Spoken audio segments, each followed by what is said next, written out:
వాస్తవం కాదంటున్నారు మినిస్టర్. మనం ఇప్పుడు ఆ వివరాలు చూద్దాం ఒకసారి.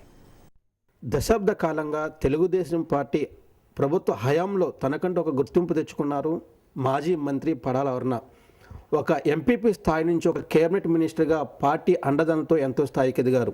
అయితే గత కొంతకాలంగా పార్టీలోని కారణాల వల్ల పార్టీకి దూరం అయ్యారు. అయితే ఇటీవల పరిణామాల నేపథ్యంలో పార్టీలో తిరిగి జాయిన్ అయ్యేందుకు సంసిద్ధత వ్యక్తం చేస్తున్నారు. పడాల అరుణ మనతో ఉన్నారు. మేడం చెప్పండి, ఎంతకాలంగా మీరు పార్టీకి దూరంగా ఉండడానికి ప్రధాన కారణాలు ఏంటి చెప్పుకోవచ్చు?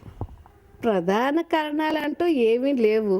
వాస్తవానికి ఆ రోజు నాకు ఇన్ఛార్జి మార్చినప్పుడు కూడా నేను పార్టీకే చేశాను. పంచాయతీ ఎలక్షన్స్ కానీ, ఎంపీటీసీ ఎలక్షన్స్ కానీ, జడ్పీటీసీ ఎలక్షన్లో చేశాను.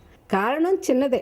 ప్రధానంగా ఏంటంటే ఆ రోజు చంద్రబాబు నాయుడు గారి ప్రోగ్రాము గజపతినాడులో జరిగింది. ఎవరు పిలవలేదన్న బాధతోటి ఇంత నేను పార్టీకి సేవ చేశాను. నాకు పిలవలేదని ఒక చిన్న నా మనస్తాపంకి గురై ఆ రోజు క్షణికావాసంలో నేను రాజీనామా చేస్తానని ప్రకటన ఇవ్వడం, అదేవిధంగా కాగితాలు అయితే నేను పంపించడం అయితే వాస్తవం. దాంట్లో నేను డీవియేషన్ అవ్వటం లేదు. కానీ తర్వాత మాత్రం నాకు చాలా పార్టీ నుంచి ఆహ్వానాలు వచ్చాయి.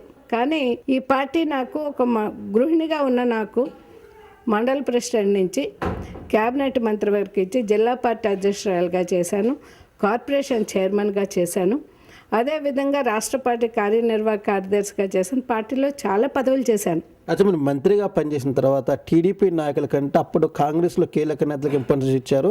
అదే ఇప్పుడు వైఎస్ఆర్సీపీలో కొన్ని ప్రముఖ నేతలుగా అండదండలతో మీరు ఎక్కువ వారికే సపోర్ట్ చేశారన్న ఆరోపణలు, విమర్శలు అయితే ఇప్పుడు ఉన్నాయి. నిజం చెప్పాలంటే వాళ్ళకి మాకు నేను ఎప్పుడు వాళ్ళ మీద నేను పోటీ చేశాను. నేను బయట వాళ్ళ మీద పోటీ చేయలేదు. వాళ్ళకి నేను సపోర్ట్ చేశానంటే నా మీద విమర్శలు చేసిన వాళ్ళు ఆత్మవిమర్శన చేసుకోవాల్సిన అవసరం ఉంది. ఆ రోజు పార్లమెంట్కి ఆ వ్యక్తుల మీద పోటీ చేశాను, జిల్లా పరిషత్కి ఆ వ్యక్తుల మీద పోటీ చేశాను, ఎమ్మెల్యేకి ఆ వ్యక్తుల మీద పోటీ చేశాను. పోటీ చేసి ఎవరు కూడా రాజకీయంగా ఓడిపోవాలని అనుకుంటారా?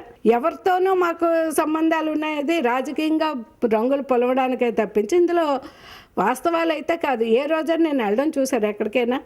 ఎవరితోనైనా నేను మంత్రాలు చేసినట్టు చూసారు? ఎవరు చూడలేదే. చూడని దానికి ఎందుకండి బురదలు జల్లడం? సామాన్య గృహరాలుగా ఉన్నప్పటి నుంచి ఇప్పుడు క్యాబినెట్ మినిస్టర్గా చేసింది తెలుగుదేశం పార్టీ మాత్రమే. ఆ పార్టీకి విధేయురాలిగా ఎప్పటికీ ఉంటారని చెప్పేసి మాజీ మంత్రి పడాల అరుణ చెప్తున్నారు. వీడియో జర్నలిస్ట్ ఎంకే నాయుడుతో నాగరాజు, హెచ్ఎం టీవీ, విజయనగరం.